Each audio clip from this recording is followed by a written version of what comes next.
الحمدللہ رب العالمین والصلاة والسلام علی رسولہ الکریم وعلی آلہ واصحابہ اجمعین، اما بعد۔ قال اللہ تعالیٰ فی القرآن المجید: اعوذ باللہ من الشیطان الرجیم، بسم اللہ الرحمن الرحیم۔ یا ایھا الذین آمنوا کونوا قوامین بالقسط، صدق اللہ العلی العظیم۔ رب اشرح لی صدری ویسر لی امری واحلل عقدۃ من لسانی یفقہوا قولی۔ محترم ناظرین، السلام علیکم ورحمۃ اللہ وبرکاتہ۔ جیسا کہ آپ سب بخوبی واقف ہے، SIO تلنگانہ کی جانب سے سیرت رسول صلی اللہ علیہ وسلم کے درخشاں پہلو پر سیریز جاری ہے۔ اسی کے تحت انشاءاللہ آج ہم ایک اہم پہلو پر گفتگو کریں گے، یعنی آپ صلی اللہ علیہ وسلم کا کمزوروں اور مظلوموں کے تئیں رویہ اور ان کے تعلق سے آپ صلی اللہ علیہ وسلم کی جد و جہد۔ محترم ناظرین، ابھی میں نے آپ کے سامنے جو آیت تلاوت کی ہے، اس میں اللہ تعالیٰ ایمان لانے والوں سے مخاطب ہے، کہہ رہا ہے کہ یا ایھا الذین آمنوا کونوا قوامین بالقسط، اے لوگوں جو ایمان لائے ہو، انصاف کے علمبردار بنو۔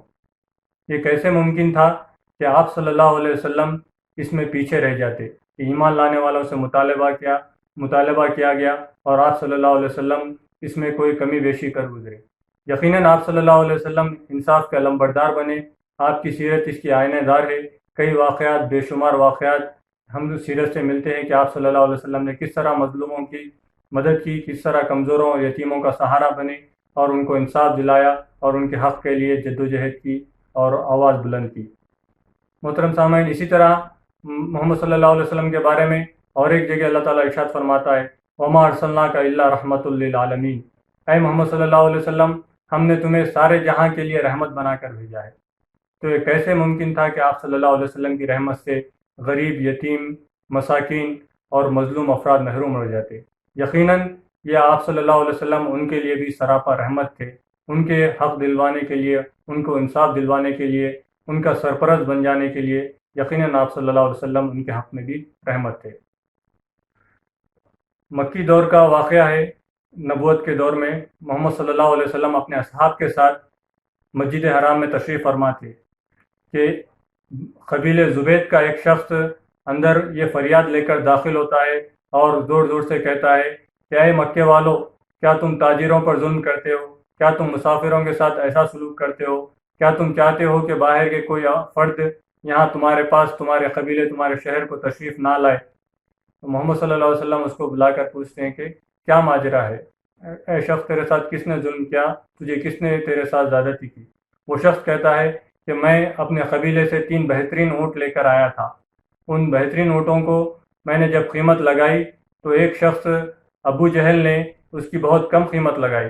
وہ ایک اونٹ کی قیمت میں 3 اونٹ خریدنا چاہتا ہے، اور جب اس نے بولی لگا دی تو چونکہ وہ سردار ہے تو اس کے بعد کوئی اور شخص بولی لگانے کے تیار نہیں ہوا، تو اس طریقے سے میرا بہت زیادہ نقصان ہو جائے گا۔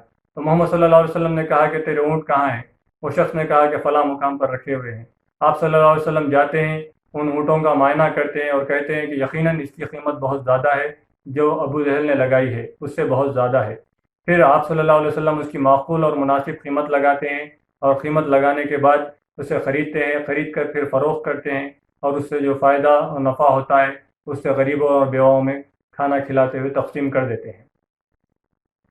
اس کے بعد ابو جہل یہ سارا ماجرا دیکھتا ہے۔ دیکھنے کے بعد وہ خاموش بیٹھ جاتا ہے۔ تو ابو جہل کے ساتھی اس سے پوچھتے ہیں کہ اے ابو جہل، آج تجھے کیا ہو گیا؟ تو نے کیوں محمد صلی اللہ علیہ وسلم کے خلاف ایک آواز، ایک زبان جو ہے سو باہر نہیں نکالی؟ تو ابو جہل اپنے ساتھیوں سے کہتا ہے کہ میں نے جو دیکھا وہ تم نے نہیں دیکھا۔ میں نے دیکھا کہ محمد صلی اللہ علیہ وسلم کے ساتھ چند آدمی ہیں جو اپنے ہاتھوں میں نیزہ لہرا رہے ہیں۔ اگر میں محمد کے خلاف ایک لفظ بھی نکالتا یا ان کے خلاف مزاحمت کرتا تو نیزے سیدھا میرے سینے میں گھس جاتے، تو اسی لیے میں خاموش رہا۔ اس واقعے میں ہم کو دیکھنے کے بہت زیادہ پہلو ہے کہ آپ صلی اللہ علیہ وسلم نے جس کے خلاف ظلم ہو رہا تھا اس کی مدد کرنے کی ٹھان لی۔ آپ صلی اللہ علیہ وسلم نے یہ نہیں دیکھا کہ جو مظلوم ہے، جس کا حق مارا گیا، وہ مسلمان ہے یا کافر ہے یا کوئی اور دوسرے اہل کتاب سے تعلق رکھنے والا ہے۔ آپ صلی اللہ علیہ وسلم نے نہ اس کا مذہب دیکھا، نہ اس کا قبیلہ، نہ اس کا علاقہ. آپ صلی اللہ علیہ وسلم نے صرف یہ دیکھا کہ ایک مظلوم آدمی ہے جس پر ظلم کیا جا رہا ہے، اس کا حق اس کو دلوانا ہے، ناانصافی کے خلاف آواز اٹھانا ہے، اور آپ صلی اللہ علیہ وسلم اس کی مدد کے لیے پہنچ گئے. اور یہاں پر ایک غور طلب بات یہ بھی ہے کہ ابو جہل کوئی معمولی آدمی نہیں تھا. ابو جہل سرکردہ آدمی تھا، قریش کا سرکردہ آدمی تھا، مال کے حساب سے، دولت کے اعتبار سے، اثر و رسوخ کے اعتبار سے. آپ صلی اللہ علیہ وسلم اس کے مقابلے میں آپ صلی اللہ علیہ وسلم کا اثر و رسوخ، قوت، مال و دولت بہت کم تھی. پھر بھی آپ صلی اللہ علیہ وسلم نے یہ نہیں دیکھا کہ وہ بہت بڑا آدمی ہے، سرکردہ آدمی ہے، اس کے خلاف میں آواز اٹھاؤں گا تو میری ذات کو نقصان پہنچے گا. بلکہ آپ صلی اللہ علیہ وسلم نے بلا جھجک، بلا کسی خوف و خطر کے آپ نے یہ دیکھا کہ ایک مظلوم ہے، ایک مسافر ہے جس کا حق چھینا جا رہا ہے، جس کے ساتھ ناانصافی کی جا رہی ہے. آپ صلی اللہ علیہ وسلم اٹھے اور اس کی حمایت کا اعلان کیا اور اسے انصاف دلوایا. اور بھی بہت سارے واقعات ہمیں سیرت سے ملتے ہیں کہ آپ صلی اللہ علیہ وسلم کس طریقے سے مظلوموں اور یتیموں اور مسکینوں کا سہارا بن جاتے تھے. ایک اور اہم بات کہ نبوت سے پہلے ایک معاہدہ ہوا تھا قریش کے درمیان، جسے حلف الفضول کے نام سے یاد کیا جاتا ہے. اس معاہدے کی روح سے یہ طے کیا گیا تھا کہ جو مسافر بھی یہاں پر آئے گا اس کے ساتھ ظلم و تشدد ہوگا، یا جو کمزور ہوگا اس کے ساتھ زیادتی کی جائے گی، تو ہم اس کے خلاف آواز اٹھائیں گے اور اس مظلوم کو اس کا حق دلائیں گے. آپ صلی اللہ علیہ وسلم نبوت کے بعد کہتے ہیں کہ میں اس معاہدے میں موجود تھا.